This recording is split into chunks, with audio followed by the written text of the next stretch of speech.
nanga elamba ya soni olatisa ngai yawe elamba ya feti olongolanga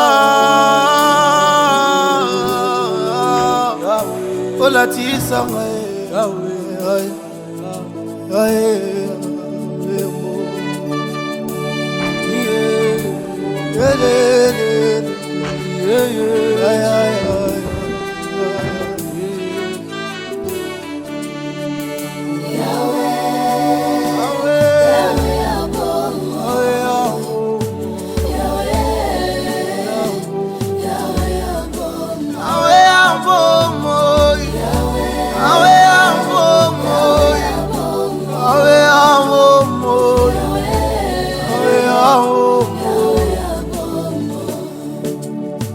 Telemina kondi manuso papa ayebi olongolaka soni okosana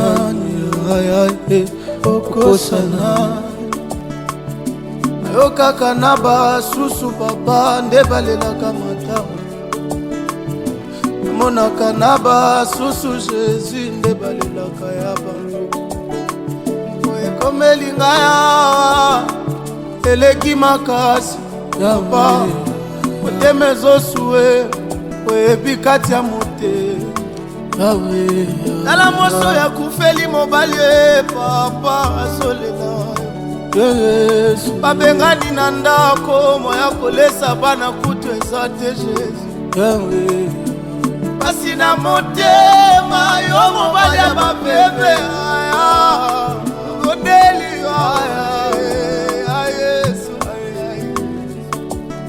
papa bofele oyo ndako na bango ekomi nde balabala asi na kati ayeba te akobandela kolia ndenge nzambe bato azotala basusu bakekelasi ye moya kokende eza te le vouloir eza meme akoki eza te yo nzambe ya bofele ozomona olongolaka soni ya matanga na vie longola oyo Yesu latisanga yake olongola. Au commencement était la parole, et la parole est Christ. Radio Parole Vie, la radio qui donne la vie à travers la parole. Mbote Shalom, chers téléspectateurs, il y a de la foi TV, vous qui nous suivez partout à travers le monde entier. Merci bien aimé tous en numéro 6 kanakati émission Nakati Radio Parole Vie. Une émission qui a un seul objectif, yakotombo la misala ekulusu ya Yesu Masia Nazareth nzamba solo pe abomo.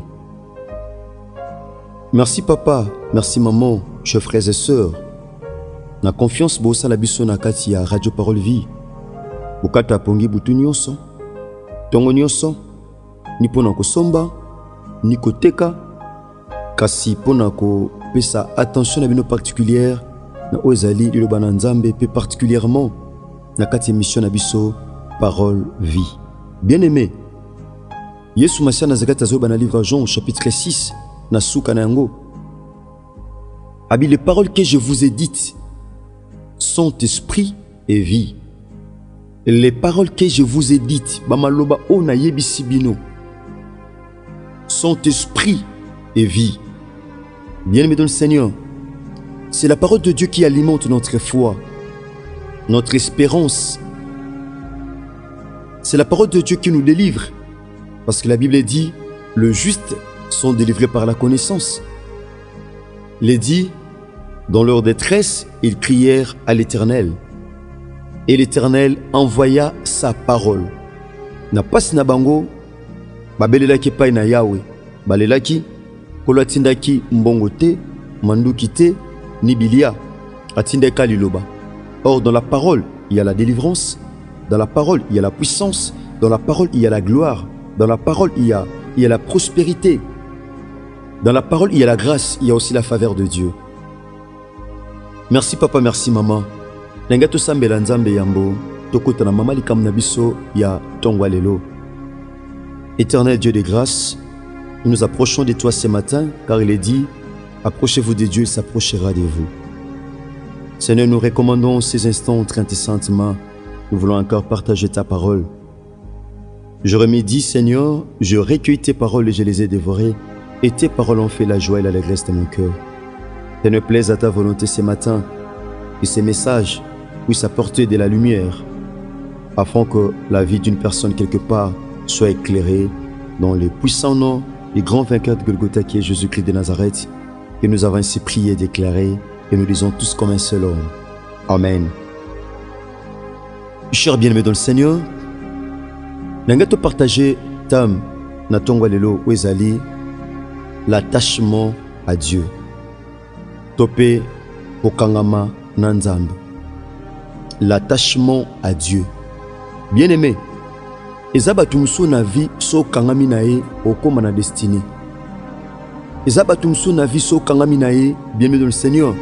Ozala mal orienté. Ce qui ozu bango okomisi bango baninga, bien-aimé, avenir, bien-aimé, et comme ambigu, avenir eko kufa tope ko beba. Tout le monde a même dans le livre ya Ruth.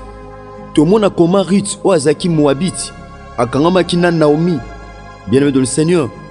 Avec qui Naomi, ton Dieu sera mon Dieu, ton peuple sera mon peuple, ta famille sera ma famille.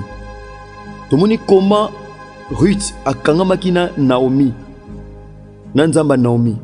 Tout le monde est attachement. Il y a Ruth et pas une Naomi et me maki Naomi vers la destinée.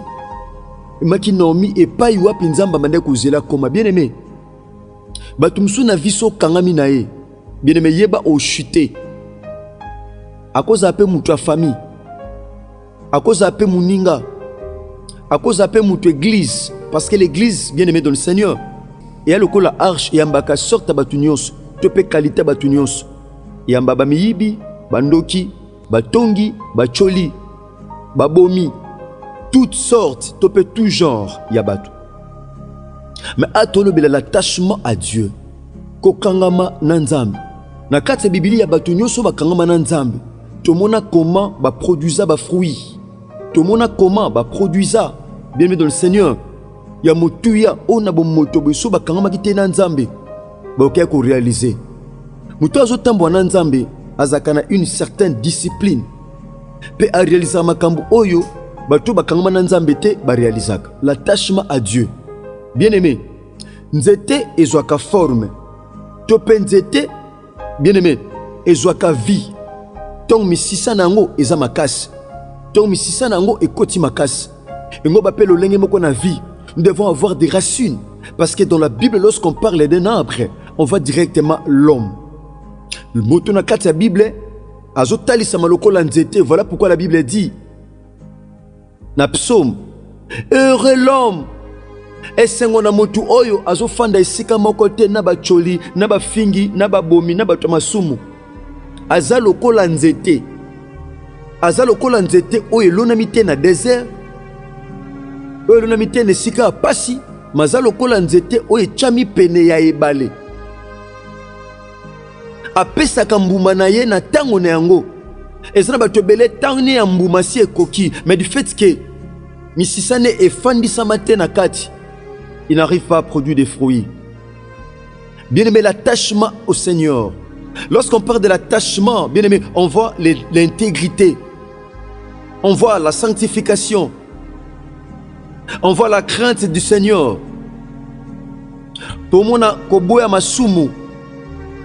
Dieu est tellement saint. La Bible dit, qui ira à la montagne de l'Éternel? C'est celui dont les mains sont pures. Nana komata na ngomba na Yahweh aza mutu o maboko ne epetolama maboko ne zana makilate alobaka mabe ya batute atalaka nonu vina ye parce que lelo koma passe ezana mutu mususu azana nzete na lisu azomona ngote kasi azomona plus lititi o ezana lisu muninga. Bien-aimé, mitela nonu yomoko avant de juger d'autres personnes. Ezamba tobele bazozo attenta ko se concentrer pour na vie na bango, mais ils prennent tout leur temps. Ya rota la vie à bato mususu. Ya omoni mo ke liboso ezate. Mo epo avancer na nzambe ezate. Ne sika ota la vie no malam. Ota le pa wepe sengeli yo arranger. Obongisa na nzambe mais okomi ko ta la plus. Et pas mususu. Bien-aimé, c'est très difficile. c'est tellement difficile. Bien, mais nous parlons de l'attachement. L'attachement, c'est quoi? Tout le monde a un verbe attaché. Attacher, c'est en fait fixer une chose ou une personne à une autre. Kosangisa eloko moko to mutu moko na mutu mususu bakanga s'attacher. Peu comme à peu près eloko moko. Lorsqu'on dit l'attachement à Dieu, nenge pasteur Atom Simbouma ayembi abina tiki kozalanga na komi kokoma yo zali po longi. Abi moto akanda kanda azu douceur ya molimo. Donc c'est ça l'attachement. Lorsqu'on est attaché à Dieu, il y a une transformation, il y a un changement sur tous les plans. Muto akangamina nzambe akomi kotika kozalaye. Herbi akomi kotika kozalaye. Nataki Futa akomi kotika kozalaye. Reis Kangi akomi kotika kozalaye. De la foi Mayata akomi kotika kozalaye, akomi kokoma lokola mokonzi oazo salela. Chris Kundenga atiki kozalaye. C'est ça, bien-aimé dans le Seigneur. Donc lorsqu'on s'attache à Dieu, lorsqu'on est attaché à la parole de Dieu, on est attaché à la sanctification, on est attaché à la faveur divine, c'est alors que, bien-aimé, nous cessons de rester ce que nous sommes, mais nous devenons, bien-aimé dans le Seigneur. Parce que la Bible dit, l'apôtre Paul dit, tel qu'il est, tel que nous sommes. Lolenge yaza eza lolenge bisotoza. Mais pour la bongo, tu dois rester attaché à la parole de Dieu. Tu dois rester attaché à la parole.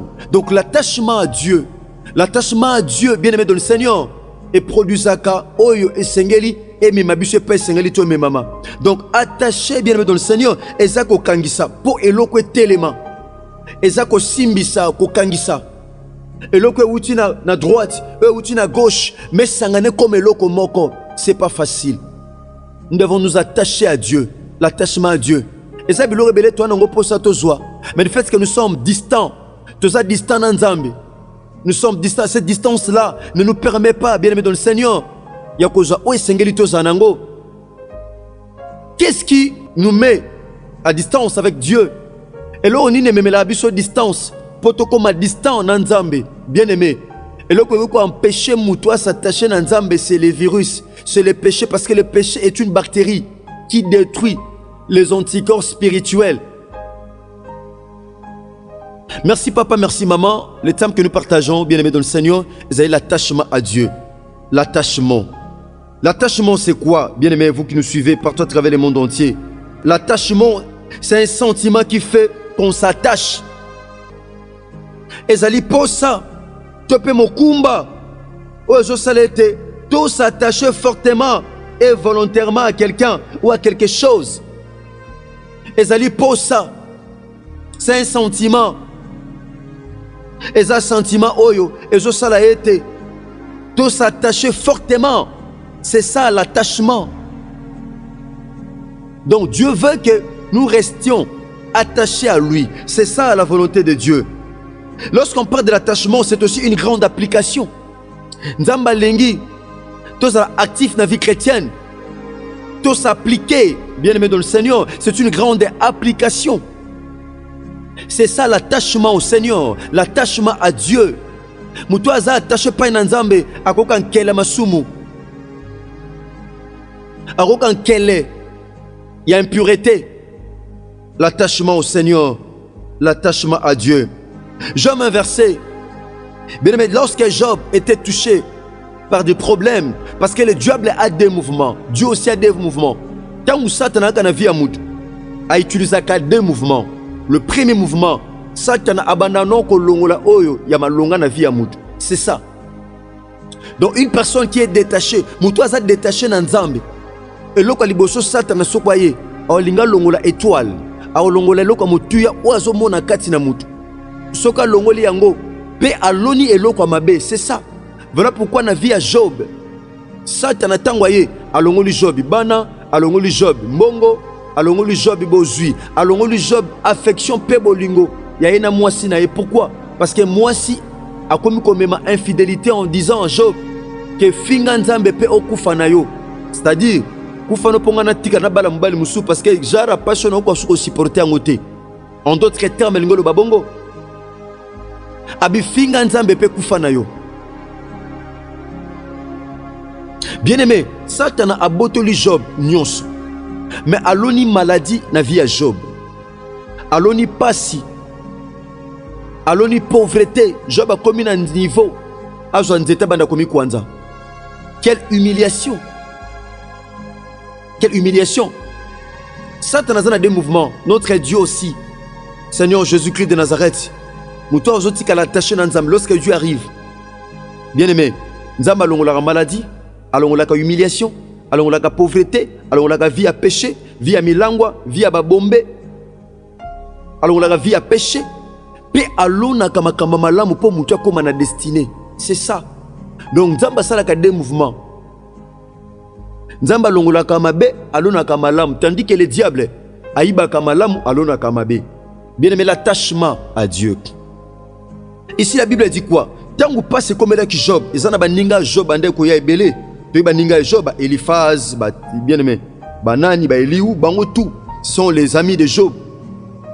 Dans verset 21, la Bible dit ceci: attache-toi donc à Dieu. Oh! Attache-toi donc à Dieu. Kangama Nanzambe. Et tu auras la paix. Bien-aimé dans le Seigneur. Je m'adresse à quelqu'un dont la santé est troublée, dont le commerce est troublé, dont la destinée est troublée. Je suis le prédicateur de la bonne nouvelle. Nasoté à papa moko, maman moko, ozomona aneoke nako chité, mais rien n'évolue dans ta vie. Santé wana, ils ont empuré encore davantage. Rien ne va, rien ne marche dans ta vie. Tu te poses mille et une questions. Bien-aimé dans le Seigneur, attache-toi à Dieu. Kokangamate na maloba médecin ba yebisio. Ozano kamana ba médecin ba loba nonin. Médecin za mutu. Tom soupesa bossa na makamba yebisao. Mais yo zwa maloba médecin ofandi songa na mutema. Koleka même liloba na Nzambe o tanga na Biblia. Attache-toi donc à Dieu. Mon frère, ma soeur, kangama na Nzambe. Kokangamate na bato. Attache-toi donc à Dieu et tu auras la paix. Merci papa, merci maman. Merci de Kosambe na biso chaque samedi. Pe lundi na internaf. Toni malwe molim mo santo sala biso ngolu to bonde la malam. Ndoko zo message au partager ngona bandeko na yo na baninga na yo. Ibisa bango ke biso chaque samedi to bonde la Nzambe. Ndoko simba mina mateya numéro zali plus 243 89 75 70 917. Je dis un grand merci à nos ingénieurs. Je vois Chris Kundenga Enoch DG, Jersapé Mama Amona, Trésor Tingi, Kola Pambolong, Asalo Penzangolo Pebolam. Et merci na ba chaîne News Auto Travail Nabino, Kola Pambola Bino Sogi Christ à Maisongilité, Tokutani Bongo Lobby samedi, na numéro Yasika. Na raconte na biso le sambo, Tika Bolingongolo Pebolam ya Christ. Yumele kato mabota Nabino. Merci, que Dieu vous bénisse. Au commencement, était la parole, et la parole, et la parole, et la parole, Christ, Christ, radio, parole vie, la radio qui donne la vie, à travers la parole,